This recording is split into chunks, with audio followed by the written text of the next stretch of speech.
اور اس نے انسان کو بنایا ہے، کم و بیش 18,000 مخلوقات ہے،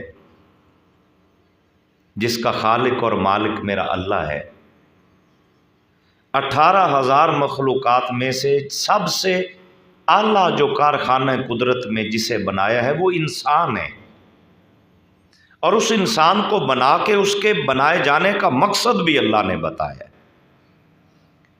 پہلے تو ہمیں جھنجھوڑا ہے اللہ نے، فرمایا افحسبتم انما خلقناکم عبثا وانکم الینا لا ترجعون، تم کیا سمجھ بیٹھے ہو کہ میں نے تمہیں یوں ہی فضول پیدا کر دی ہے؟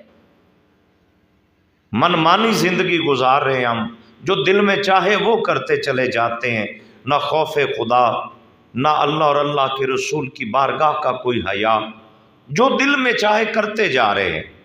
اللہ کہتا ہے کیا تم یہ سمجھ بیٹھے ہو کہ جو دل میں چاہے کرتے رہو، تم نے لوٹ کے اپنے رب کی بارگاہ میں نہیں آنا؟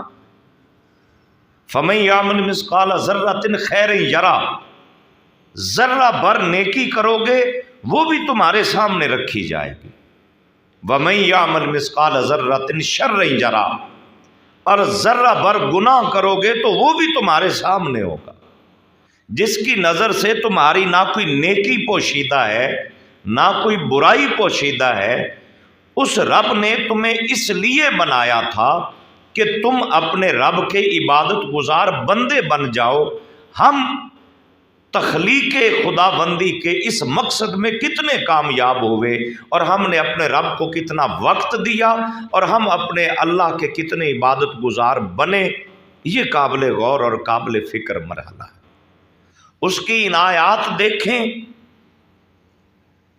اور اپنے معاملات دیکھیں۔